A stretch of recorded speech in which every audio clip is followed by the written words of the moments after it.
Hey y'all, I'm Alicia from Winfield, Alabama, and I support Adoptees On because it is a place where I can hear other adoptees' stories in their own voices, and I feel less alone. I've gleaned so many helpful resources from this podcast. I'm inviting you to join me in supporting this podcast so we can reach more adoptees around the world, and they will also know they aren't alone. Join me over at adopteezone.com/partner, where any level of contribution helps. Thank you.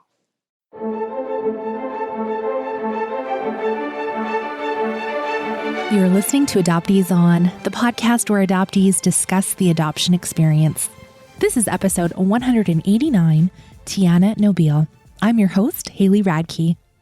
Today's guest is brilliant poet Tiana Nobile, whose recent collection of poems, Cleave, is an exceptional exploration of transnational adoption. Tiana shares her story with us, from the deeply personal struggles to her in-depth research on the problematic history of adoption. Tiana also teaches us about contranyms, and you will be in awe of the perfection of the title Cleave when she unpacks that for us. At the end of the show, I'll let you know how you can learn from her in an upcoming workshop on poetry for transracial adoptees. We wrap up with some recommended resources, and as always, links to everything we'll be talking about today are on the website adopteeson.com. Let's listen in. I'm so pleased to welcome to Adoptees On, Tiana Nobile. Welcome, Tiana. Thank you for having me. It is my honor, and I was thrilled that I could be at your Zoom launch party of Cleave. There was so many talented poets reading as well. It was amazing. What my favorite thing was how everyone just loved you and cheered for you, and it was just like a love fest. Is that how that felt for you? Yeah, I think it was an extremely affirming and emotional night for me. I think especially, growing up very isolated and not knowing very many other adoptees, being able to find a community of other adoptee poets has been so special. And I was so grateful to have them join me to launch my book into the world. Absolutely. Oh my goodness. What a treasure. All right. So I would love it if you would start. Would you mind sharing a little bit of your story with us? Sure. So I was born in South Korea, and actually I thought for the longest time that I was born in Seoul, and found out later when I was working through my paperwork that I was born in Daejeon, which is a city south of Seoul. But I left South Korea when I was 6 months old and flew to JFK, to New York, where I was adopted by my family, and I grew up on Long Island, which is about 45 minutes outside of New York City. And I grew up in Massapequa Park, which is a small suburb on Long Island, with in a very Catholic Italian American family. I have two siblings who are also adopted, an older brother and a younger sister who are also Korean. My brother was actually, though, born in Queens and adopted pretty soon after his birth. And my sister was born in South Korea as well and immigrated to the U.S. as an infant. And you said a Catholic family with 3 Korean adoptees. How did that feel for you growing up? What was that experience like? Right. So my family, I think, and very much how a lot of white parents were told when they adopted children from internationally at the time was, just assimilate, right? Like treat them like they're your biological children, treat them like they're your own. So even though my siblings and I were all Korean, I think we never really talked about adoption. Obviously, it was something that we all knew because we looked different from our parents, and we knew from I don't have any memory of ever being sat down and told, like, you're adopted. Like, it was just something that was very much a part of our family story, but then it kind of ended there. And we grew up not ever talking about race, not really ever talking about the complexities of, abandonment and separation. And my siblings and I, one thing that I was told by my family was that after they adopted my brother, they, wanted us all to be the same. So they continued to adopt Korean children so that we would look the same, but then never actually had the tools to like navigate what it meant to be Korean or what it meant to be a Korean American in a white family in a very white Catholic community. So my siblings and I, even though we are all Korean, we never really explored our Korean identity as a unit. And it took me a really long time, not until my 20s or my mid 20s, that I started to really explore what it meant to be Korean for myself. And did you engage in conversation with them now in adulthood when you're doing those explorations? I think a little bit. They obviously know about my book and how a lot of my poetry is about adoption and kind of exploring the complicated nature of being a transnational and transracial adoptee. And however, I think we all have very different understandings or are at different places in our understanding around adoption and self kind of reflection. So I don't think my siblings at all are really considering Koreanness as a major part of their identity, which I think has to do with the fact that in our family, we were very much raised to kind of like in this very white space. I think, growing up, and this still sometimes happens, there's this weird sense of like body dysmorphia that I experience when I look in the mirror and I'm like, who is that? Or like, expecting to see a white face because I grew up surrounded by white people. And also, as a child was teased or bullied for looking different. So there was also this like craving to blend in or to fit in and a sense of self-denigration attached to my Asianness. So I think I craved whiteness for a really long time. And so there became this kind of like confusion around my physical appearance for me that took me a long time to really kind of like accept the fact that no, you're not white and that's okay. And actually there's something really beautiful about being Korean and what that means that I've been able to really explore and take ownership over in the last 10 years or so. But my siblings and I, we don't really talk about it, which I think is really interesting. But I think we're at different places in our journey. Well, what led you in your 20s then to explore? Like, what did that actually look like for you? Because I was kind of assuming that, maybe it was them that was kind of inspiring you, but it wasn't that. Mm-mm. I've been writing for most of my life. When I was very young, I loved reading, and I loved losing myself in a story. And then in high school, I started writing poetry. And then it was in college where I really started writing it more seriously. And it was interesting because, when I first started writing and going and have workshops and things, I realize now in retrospect that I was writing very much around my adoption. Right? I was writing a lot about like masks and like the body and my face melting off, or like, like just like different kind, like disembodiment was a huge thing that I kept on kind of skirting around. And it wasn't until my senior year in college where I took a class with Kathy Park Hong, who's a Korean American poet and essayist now, that I really started to make the connections with the themes and topics that I was writing about before and how that was connected to this idea of haunting related to my adoption. So that, I think, opened a door for me to write more specifically about adoption in my poetry. And as I was doing that, I was doing a lot of research about becoming more connected with the adoption community online, and also reading a lot about psychology and relationships between children and parents and caregivers and attachment theory.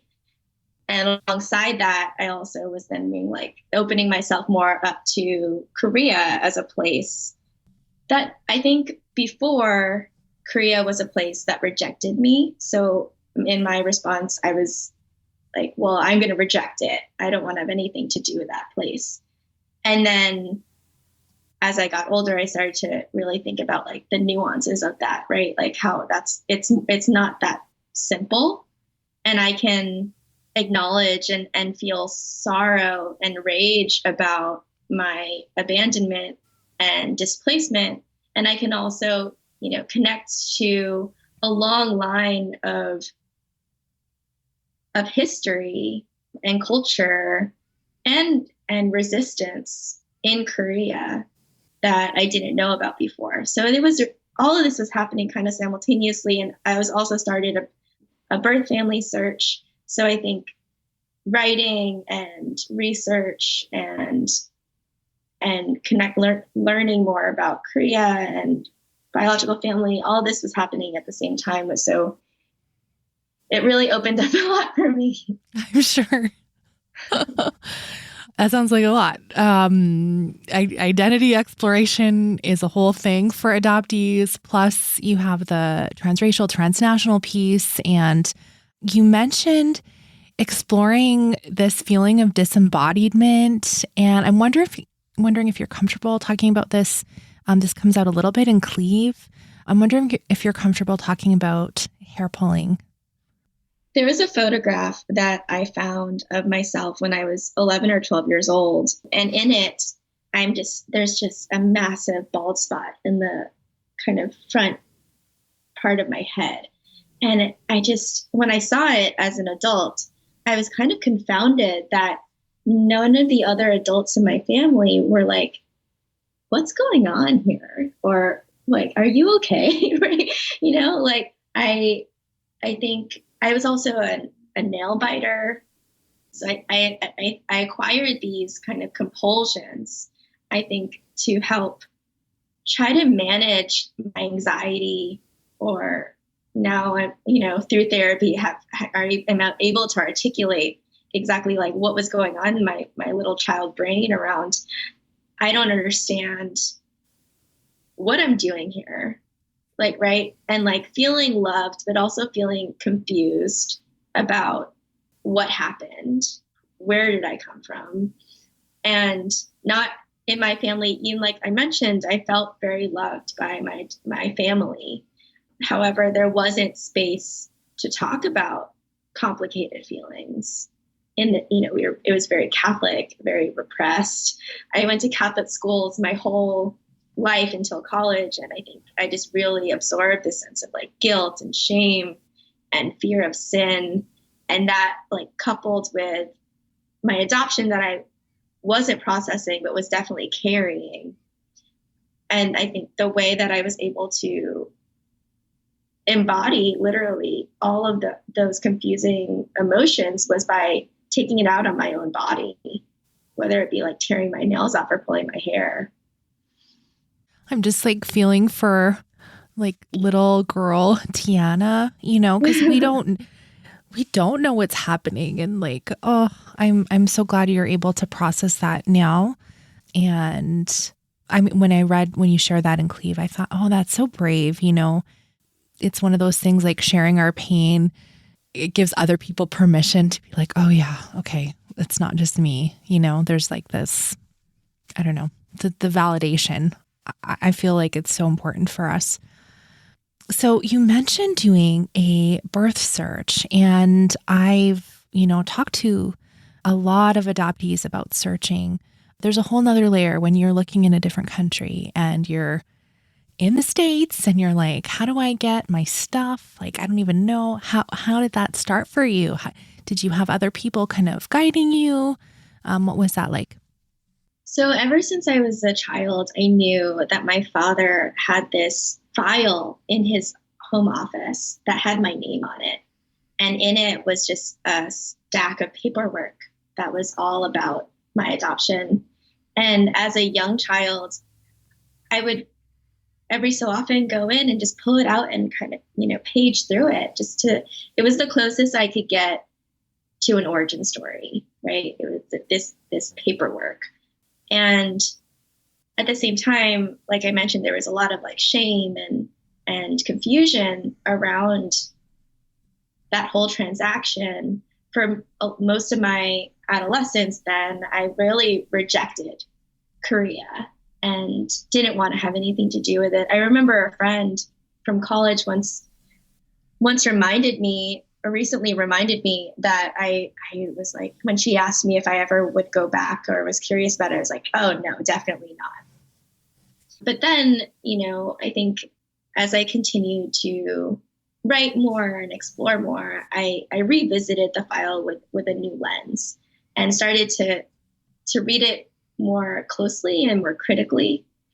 And so many things happened through that. I think, firstly, the file is such a strange archive, right? Because it's all about a human person, a human baby, and the language and the way in which that they talk about me specifically is just so cold and sterile and clinical.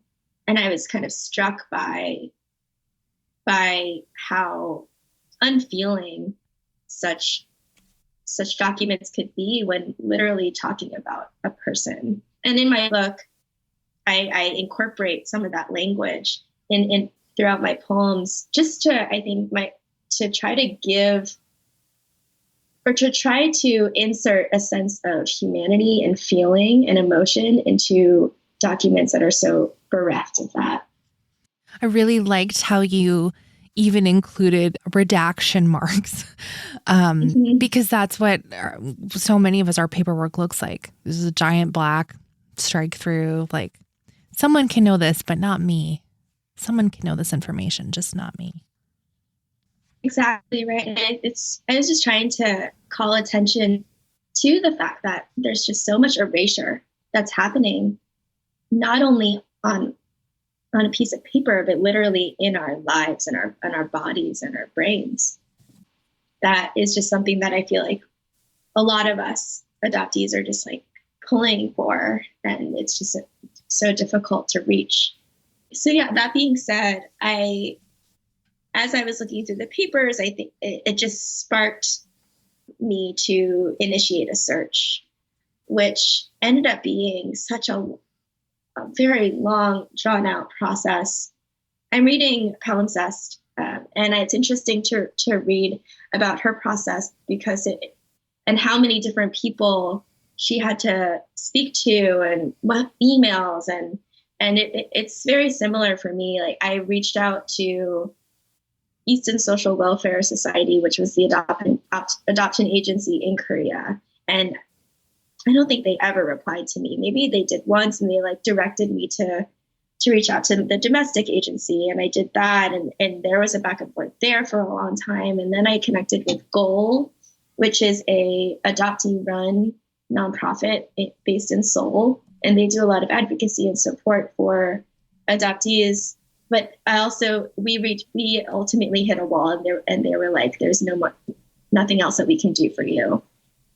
And then I got connected to CAS, who's now been rebranded. So CAS was a Korean Adoption Services, it's confusing to me whether or not they're actually part of the Korean government or if they're like a subsect or like a nonprofit that's affiliated with the government, but they're a more official organization. And they have since rebranded to the NCRC, which is the National Center for the Rights of Children, which I think is really interesting. And we had a back and forth that went on for 2 or 3 years.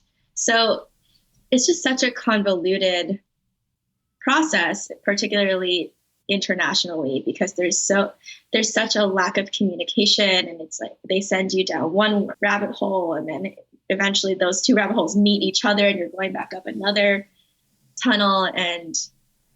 But I will say one story that I think was kind of a turning point for me. I feel like I had worked this file at every single page over and over. And then at one point, I found a paper that I had never seen before. And on it was like my Korean name and my date of birth and some other details. And then it had parents' names, and it had in the two places for mother and father's names, it was whited out. But then I could literally hold the paper up to a lamp and read it through the back. And then I was able to like actually find out my biological parents' names for the first time. So, right, like literally they're like haunting my paperwork. I love that you shared that story because how do I say this? There's so many adoptees who either had a veto placed on their records, and so the names were supposed to be redacted, but there's always a place that they're missing, like there's so many mistakes made. And like whiteout, I was like picturing you like scratching it off, but you got it up to a lamp. That is so interesting. The other thing I wanted to just say is I had written down a question to ask you about how did you get your paperwork, and I found it interesting. You already shared that it was like accessible to you. It was in your dad's office and you could just look at it anytime. And some of us stumbled on files, when we were being snoopy, but it sounded like it was just kind of open. How do I word this? How did you take care of all of your files and paperwork? And then as you added all your research, because in Cleave, your poetry collection, you're looking at the Harlow's monkey experiments. You have a whole poem, which is just incredible, about the baby lift crash from Vietnam. And like, how did you collect all those things? And I don't know, I'm just like visualizing piles and piles. I know what you're wearing. And we're in the same generation, but for some reason, the way you document things and show them in your collection and in some of the presentations I've seen, it's very visual and like tactile. So I'd love for you to talk about that. I'm a meticulous researcher, and it's something that I really love. I think, especially with the book and especially with adoption, right? We have so many questions, I think. And I think I often a poem for me will start with a question. And then it's the act of investigating that question that the poem just kind of happens. And with my file is lit as a literal file. I know where, it's 2021 and everything's digital. But I also, I'm a millennial. I grew up having papers. So I think I literally did. I had a filing cabinet and file of like Harlow's monkey and all my research that was just printed out and I have notes on. And my own file is literally a stack that I still sometimes will like rediscover forms that I forgot about. Yeah, I think I could talk a little bit about Harlow's monkey. When I first started thinking more deeply and critically about adoption and the adoption industrial complex, I found this blog called Harlow's Monkey by fellow Korean American adoptee Jae Ran Kim. And what I loved about that blog, I think, was it was one of the first places that I discovered where adoptee was just being brutally honest about their rage and about their frustration, about their loss.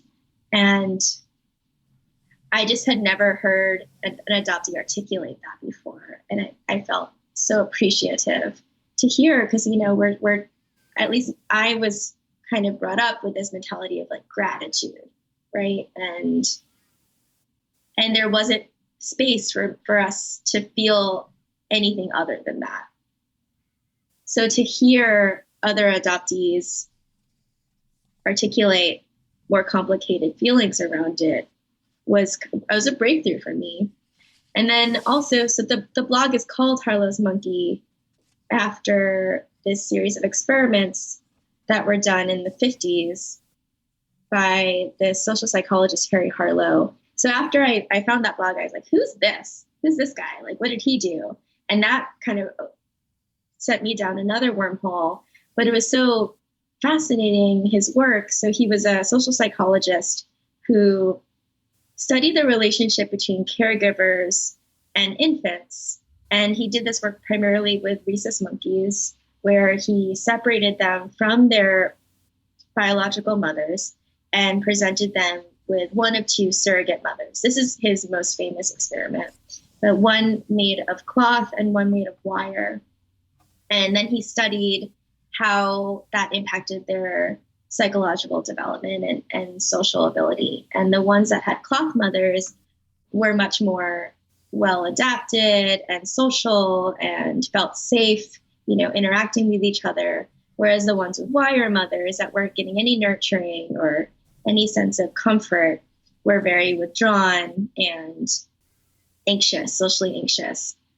So, using that as a metaphor for the adoptee experience around separation and maternal relationships, I found incredibly compelling. Though then I learned so much more about him. His experimentation became increasingly more problematic as he went on, to the point of pretty serious abuse of some of these baby monkeys. He would lock some of them in, I think he called it the pit of despair, for months in a black box, and then release them to see how they did. And to no one's surprise, they were very troubled and traumatized. And interestingly too, I think, this man that committed his life work to understanding relationships between caregivers and babies was also an absent and alcoholic father. So again, I think all of this research just helped me develop a more comprehensive understanding around adoption. It's not gratitude or rage. It's not, right? It's not one thing or the other. It can be all of these things, and it's complicated and it's messy. And it's also connected to larger questions of neocolonialism and American occupation and war, like you mentioned, Operation Baby Lift, right? And how I think doing all that research helped me situate my story within this larger framework. I have this quote from an essay you wrote, Subverting the Script of the Adoption Industrial Complex. You say, the possibility that the experience could be complicated, that an adoptee could feel both loved by their adoptive family and grief for their abandonment, that gratitude and luck have nothing to do with it, was far from accessible. And so I really hear you try to make it accessible for yourself, for other adopted people. When you're talking about, those experiments are just bananas. And if anyone has studied attachment, that's for Psych 101, they're still teaching that stuff. And when the monkeys will literally choose starvation to have the comfort of the fuzzy mother versus nourishment from the wiry, pokey one. Ugh. When you look at adoptees and some of the behaviors we take up, I'm yeah, okay, relatable. But I don't really like it that you did those experiments to tell me that. Right. Mm-hmm. Can you tell me how are you able to look at this research from, you're a poet, so feelings is a big thing, I think, for you. That's what comes out in your writing anyway. But as you're doing research, are you able to compartmentalize and take in this information? Or were you having some moments when you were doing this and just being oh my gosh, has this impacted me? When you talked about the baby lift in that poem, I was oh, I admit, I was I don't think I know what this is about. And I started researching and I was holy moly. Do you want to talk about that? I'll let you kind of explain that. And then also, would you mention personal impacts on yourself when you were finding these things out? Yeah, definitely. So Operation Baby Lift happened at the end of the Vietnam War. So as the U.S. military was leaving, they also started just picking up babies. And there's actually a documentary, I forget what it's called. It might be called Operation Baby Lift, that I watched, that I first learned about this history where there's white women, white American women.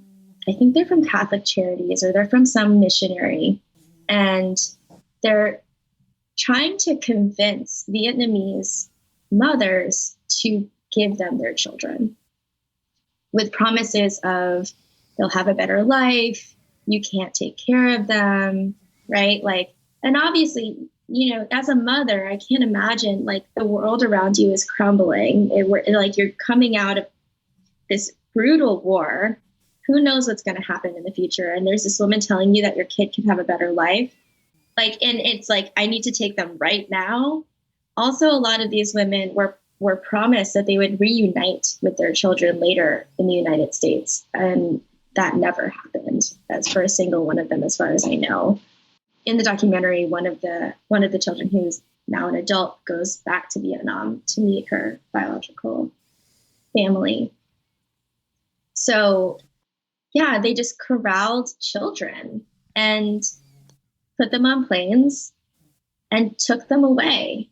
And the first plane that departed as part of this project, which was called Operation Baby Lift, crashed soon after takeoff. And yet that didn't stop them from, in the poem I read, that I think 88 children were on that plane and they all perished. This story that is not unique, however, right? In Cuba, at the end of the Cuban Revolution, right?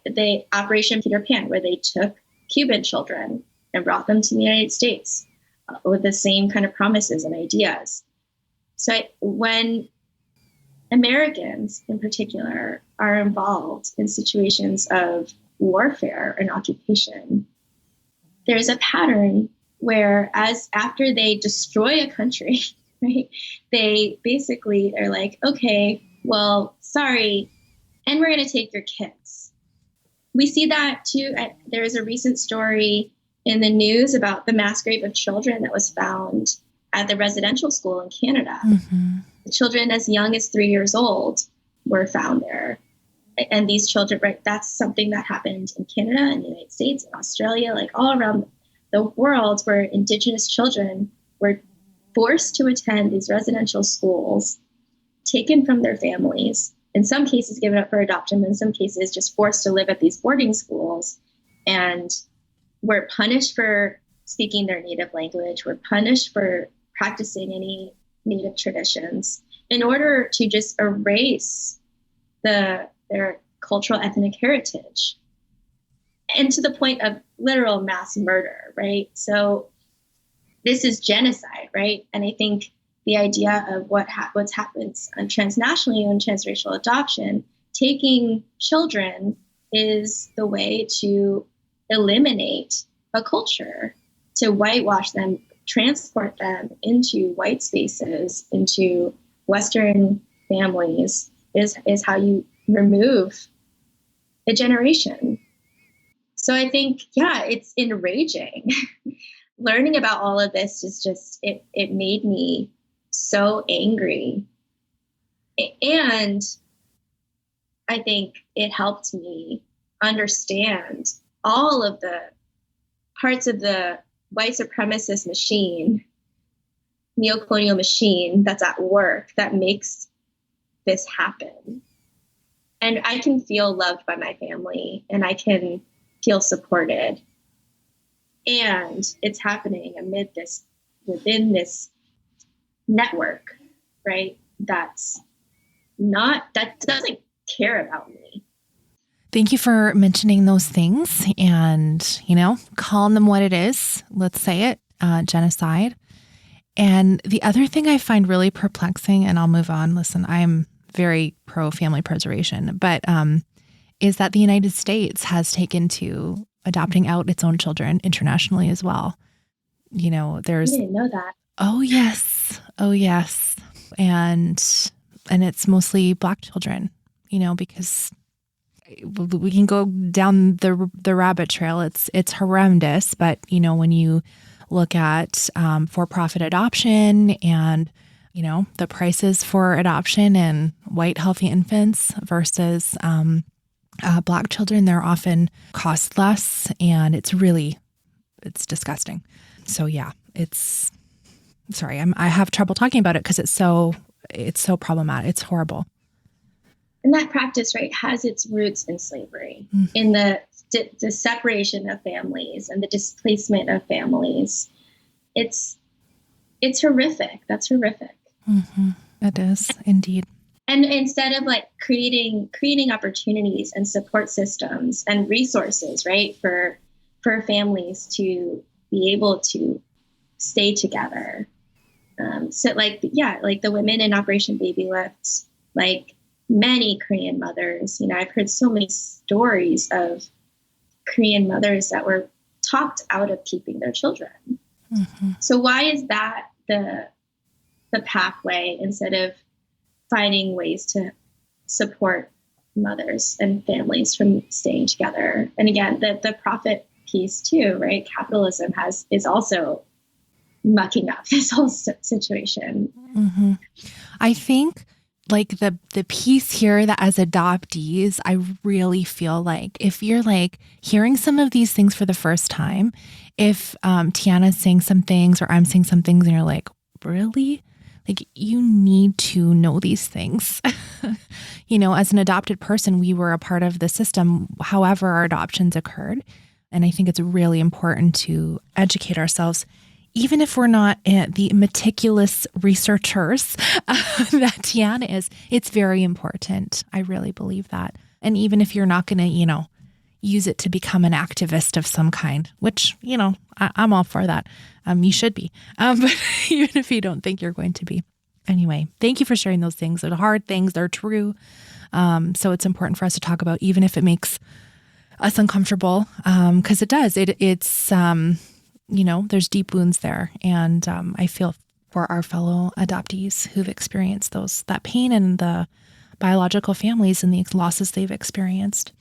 We are sort of wrapping up, winding down, getting to our recommended resources. And I'm going to admit this. I stole this. I did not know this word. I saw an interview with you, and the interviewer talked about how Cleave, the word Cleave, is a contronym. And I was like, I've never heard of that. That's so cool. It's a brilliant title. Tell us what that word means. And I'm just like, how'd you come to that? Because I'm very impressed. That interview was with my friend Henry, who's also a New Orleans poet. And I didn't know it was called a contronym either. Okay. He said that. Okay. I was like, oh, there's a word for it. Let us give that guy credit. Let me see here. Henry Goldcamp. Good job, Henry. I know. Yeah. I mean, there's some other examples, for example, are like dust. You can dust on or off, right? Or execute means you can carry something out or you can kill it. So a contronym is a word that has opposite meanings. So cleave means both to cut and to cling. And I thought it was just such a perfect word for this book that explores transnational, transracial adoption, particularly my own, in that I'm really grappling with what does it mean to cling to something that is severed, right? What to attach, to be so almost obsessive about something that has cut you or has separated you. And I think that's my adoption and the circumstances surrounding that is something that even if I haven't actively been pursuing my whole life in the front of my brain, it's something that's just I've been carrying for my whole life. And the book was just an opportunity for me to really dig into that space. Well, I absolutely want to recommend your collection. It's tremendous.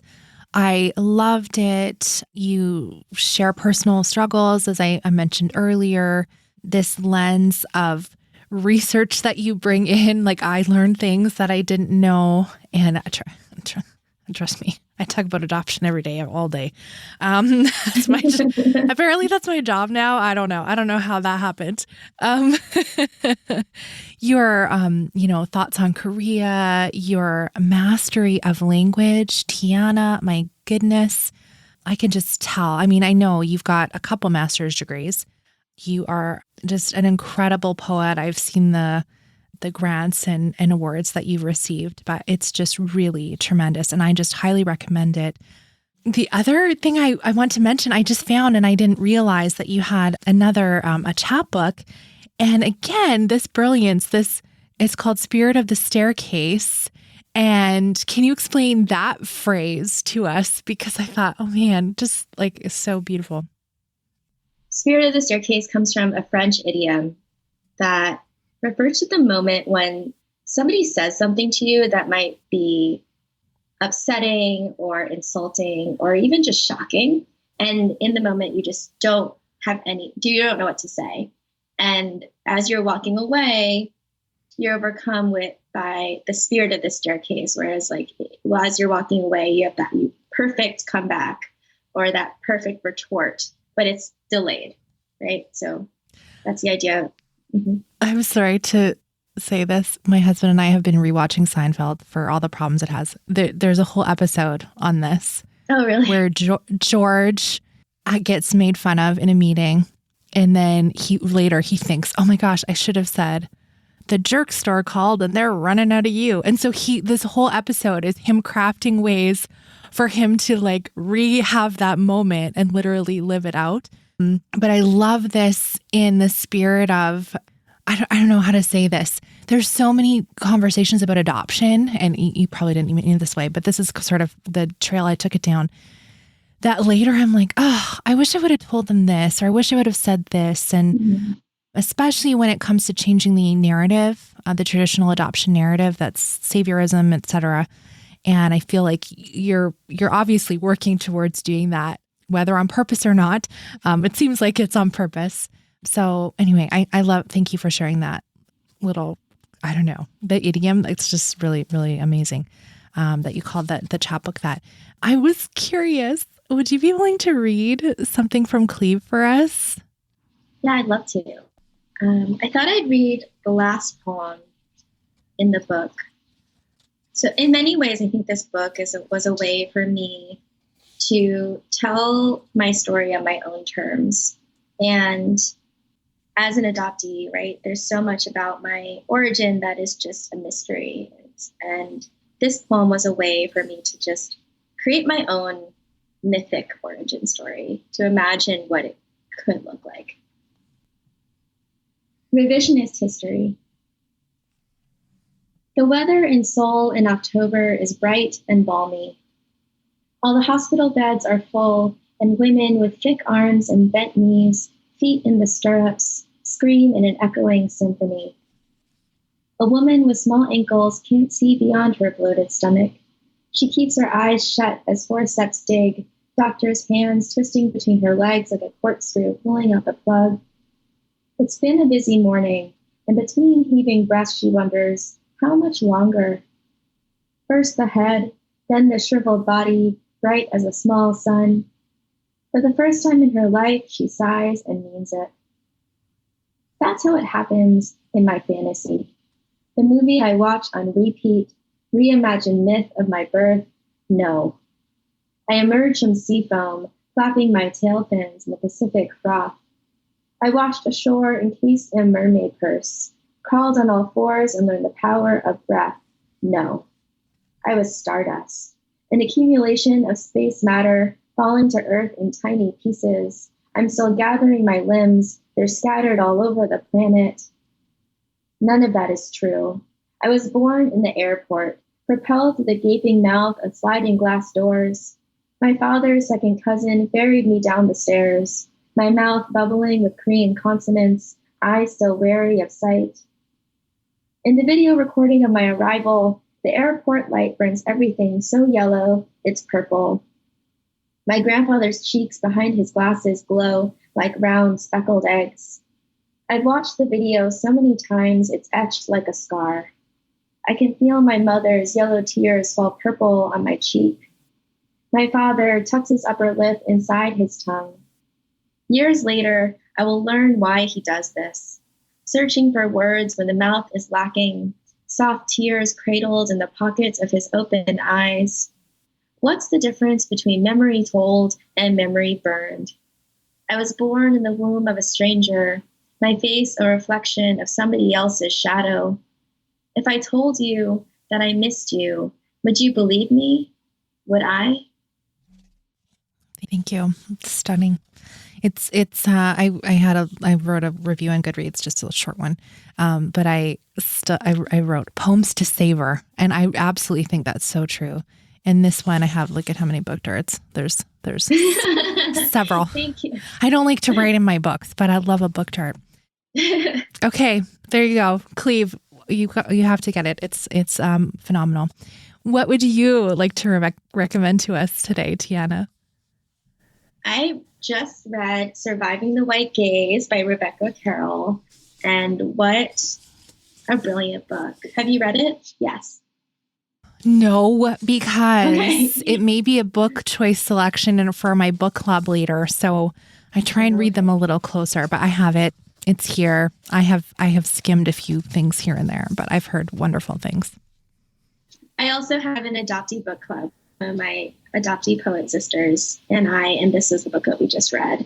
And I was just so touched by this book. I think it's so beautifully written, and the way that she talks about her explorations of race and coming into herself in her young adulthood, I think is so interesting and like inspiring. I especially love the end where she has a child and how she talks to him about Michael Brown's shooting, and how she talks to him about her white parents' kind of just dismissal of her Blackness or of their whiteness even, right? And I just found that to be I